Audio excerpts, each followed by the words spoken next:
seul geste de toi viendra mon secours.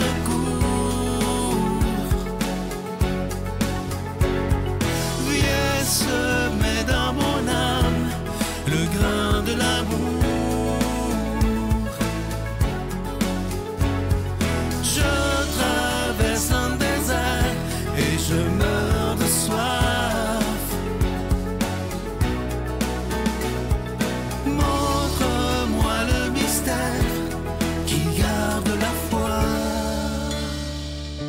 Bonjour, bienvenue à votre émission La Victoire de l'amour en ce mercredi 15 novembre. J'espère que vous vous portez bien. Aujourd'hui, pour ma chronique, on va se parler d'un sujet savoureux, la sagesse. Pour moi, c'est important de faire la distinction entre sagesse et platitude parce que souvent, on me dit, bien pas souvent, mais ça m'est arrivé qu'on me dise « Ah ouais, moi non, la sagesse, non merci, ça n'a pas l'air le fun. » C'est pas plaisant. C'est pas vrai. Et j'ai déniché, dans la parole de Dieu, dans le livre de la sagesse, au chapitre 7, ça vaut vraiment la peine, une mine d'or. Et on fait l'énumération de ce qu'est la sagesse. Et c'est savoureux, c'est de toute beauté. On a envie d'être sage de cette sagesse-là. Écoutez bien. Il y a dans la sagesse un esprit intelligent et sain, unique et multiple, subtil et rapide, perçant, net, clair, intact, ami du bien, vif, irrésistible, bienfaisant, ami des hommes et des femmes, ferme, sûr et paisible. Bon, là, ça poursuit, je vous épargne un petit bout. Car elle est, la sagesse, la respiration de la puissance de Dieu. Moi, je veux ça, hein? Cette respiration de la puissance de Dieu. C'est ça, la sagesse. Magnifique. L'émanation toute pure de la gloire du souverain de l'univers, aussi rien de souillé ne peut l'atteindre. Elle est le rayonnement de la lumière éternelle. Et ce rayonnement-là, de la lumière éternelle, elle veut passer par nos regards pour se donner au monde. Je le dis souvent, c'est une expression que j'aime bien, Sylvain Charon l'aime bien aussi, mais nous sommes, nos cœurs, nos vies, nous sommes des pistes d'atterrissage pour Dieu dans notre monde. Hein, si Dieu était un avion, il y aurait besoin de pistes d'atterrissage, c'est nous ça. Dieu veut se donner au monde en passant par nous. Il veut atterrir dans le concret de quotidien réel tel que les nôtres. Et ce rayonnement-là passe par nos sourires, nos visages, la paix de Dieu, la sagesse de Dieu, hein? Tout ce qui est le plus noble, le plus beau. Soyons de ces réceptacles qui accueillent, qui sont ouverts pour recevoir cette sublime intensité d'amour, de paix. Notre monde a besoin que ça passe par nous, par notre bienveillance, dans nos pensées, dans nos paroles, dans nos gestes, dans le souci qu'on a des autres, hein, d'être des constructeurs d'un monde nouveau, réellement paisible, réellement charitable et bienveillant à l'égard de notre prochain. Hein? Aimez-vous les uns les autres, c'est la base, c'est la loi de la nature. Hein? Ce qu'on sème, on le récolte. Semons de ce rayonnement de la lumière éternelle. Notre Père qui es aux cieux, que ton nom soit sanctifié, que ton règne vienne, que ta volonté soit faite sur la terre comme au ciel. Donne-nous aujourd'hui notre pain de ce jour. Pardonne-nous nos offenses, comme nous pardonnons aussi à ceux qui nous ont offensés. Et ne nous laisse pas entrer en tentation, mais délivre-nous du mal, car c'est à toi qu'appartiennent le règne, la puissance et la gloire pour les siècles des siècles. Amen. La Victoire de l'amour vous invite à venir vivre des moments inoubliables en Italie en compagnie du Père Michel Marie, Christine Michaud, Miguel Padilla et Sylvain. Nous visiterons Venise, Padoue, Florence, Sienne, Assise et Rome, la ville éternelle. Célébration eucharistique avec le Père Michel Marie. Nous assisterons aussi à l'audience générale avec le Pape François au Vatican, du 2 au 13 juin 2024, avec Spiritour au 514-374-7965 ou 1-866-331-7965. Je suis tellement content de vous parler de ce magnifique cadeau du mois. Il s'agit du pendentif de la lumière divine. Vous allez le voir à l'écran, il est tellement magnifique. C'est en cristal tchèque et ça vient avec la chaîne qui est en acier inoxydable, donc elle ne ternira jamais. Ce bijou, il est déjà béni. Je vous rappelle que vous le recevrez avec un don de 25 $ et si vous en voulez deux, avec un don de 40 $. C'est la période de Noël qui s'en vient. Alors, merci de nous aider. Ce que je veux dire, c'est que si vous faites vos cadeaux de Noël avec la Victoire de l'amour, ben vous aidez évidemment la Victoire de l'amour à pouvoir continuer d'annoncer la parole de Dieu. Alors, je vous donne l'adresse, la Victoire de l'amour, case postale 120, succursale Boucherville à Boucherville, le J4B 5E6, je vous la redonne. La Victoire de l'amour, case postale 120, succursale Boucherville à Boucherville, le J4B 5E6. Également par téléphone, par carte de crédit du lundi au jeudi, de 8h30 à 17h dans le 514-523-4433, 523-4433 ou sans frais le 1-888-811-9291, 1-888-811-9291 et aussi sur notre site Internet, le www.lavictoiredelamour.org. Je vous rappelle également que la Croix de l'Espérance est toujours disponible à la demande générale, ainsi que le bracelet qui est tellement magnifique aussi, le bracelet qui est en pierre volcanique. Merci de tout cœur de ce que vous faites pour la Victoire de l'amour.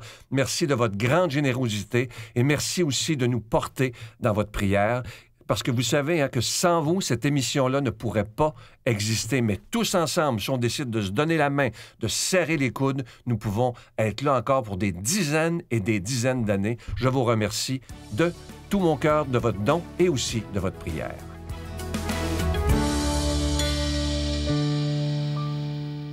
Mon Dieu, donnez-moi la sérénité d'accepter les choses que je ne peux changer, le courage de changer les choses que je peux, et la sagesse d'en connaître la différence.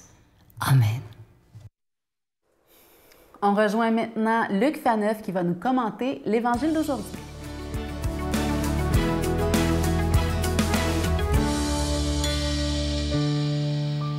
Bonjour, heureux de vous retrouver. Est-ce que vous saviez que Jésus était un grand marcheur? Pas un marcheur qui faisait du trekking juste pour admirer le paysage, quoi qu'il l'ait fait. Jésus contemplait la puissance de son Père dans les paysages, mais Jésus était un grand marcheur qui marchait pour missionner, qui marchait pour la mission. On va entendre ça aujourd'hui.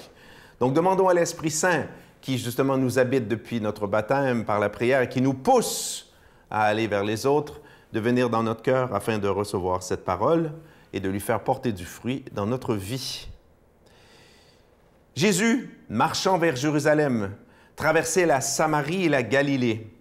Comme il entrait dans un village, 10 lépreux vinrent à sa rencontre. Ils s'arrêtèrent à distance et lui crièrent « Jésus, Maître, prends pitié de nous. » En les voyant, Jésus leur dit « Allez vous montrer au prêtre. » En cours de route, ils furent purifiés. L'un d'eux, voyant qu'il était guéri, revint sur ses pas en glorifiant Dieu à pleine voix. Il se jeta la face contre terre aux pieds de Jésus en lui rendant grâce. Or, c'était un Samaritain. Alors Jésus demanda, « Est-ce que tous les 10 n'ont pas été purifiés, guéris? Et les 9 autres, où sont-ils? On ne les a pas vus revenir pour rendre gloire à Dieu. Il n'y a que cet étranger. » Jésus lui dit, « Relève-toi et va. Ta foi t'a sauvé. » Acclamons cette parole de Dieu. Louange à toi, Seigneur Jésus. C'est bouleversant de... Je ne sais pas, quand on essaie de visualiser, le fondateur des Jésuites, Ignace de Loyola, nous demandait, comme ça, pour nous aider à mastiquer, à goûter, à ruminer l'Évangile, d'essayer de visualiser la scène, quand on voit Jésus en action et tout le reste. Et c'est bouleversant de s'imaginer Jésus comme ça qui accueille, mais le texte précise, à distance, mais ce n'est pas Jésus qui met la distance. Ce sont les lépreux qui ne s'approchent pas trop de lui par peur de le contaminer, n'est-ce pas? De voir Jésus accueillir comme ça, sur les routes, ces doubles exclus. Les lépreux à l'époque, messieurs, dames, c'était les pires, c'était les rejetés, c'était les, excusez-moi, je vais le dire comme ça, à défaut d'un autre mot, c'était les ordures de la société. Les gens en avaient peur. Les gens en avaient peur parce que oui, la maladie de la lèpre, qui par contagion pouvait... La lèpre, là, c'est... Tes morceaux tombent, là, tu te décomposes, là, tu deviens hideux, laid, repoussant. Mais pire, rajouter à cette première exclusion, je dirais, de santé ou sociale, L'exclusion théologique.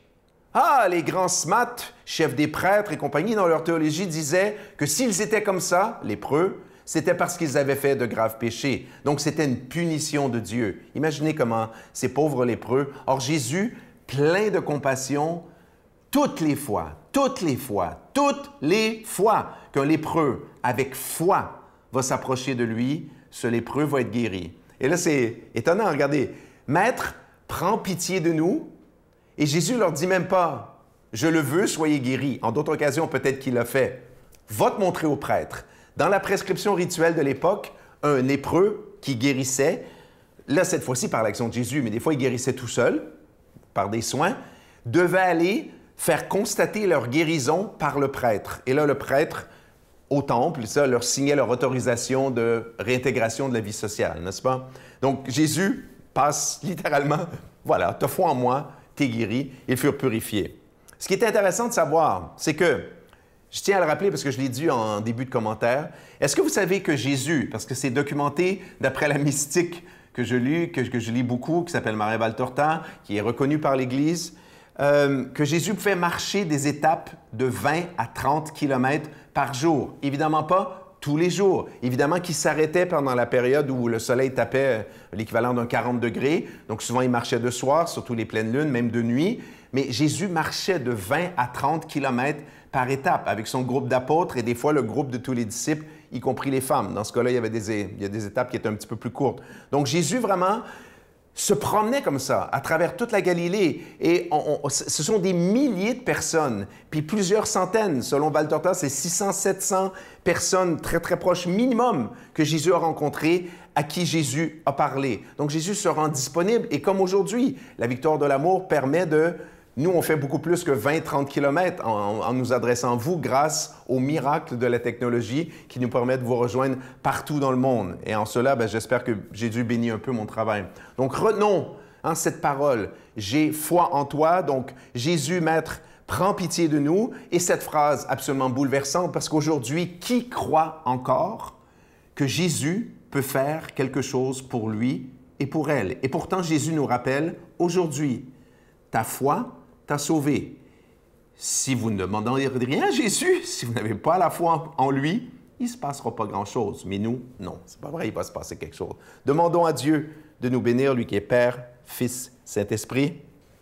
Votre foi vous a sauvé.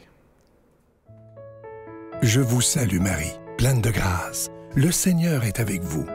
Vous êtes bénie entre toutes les femmes, et Jésus, le fruit de vos entrailles, est béni. Sainte Marie, Mère de Dieu, priez pour nous pécheurs, maintenant et à l'heure de notre mort. Amen.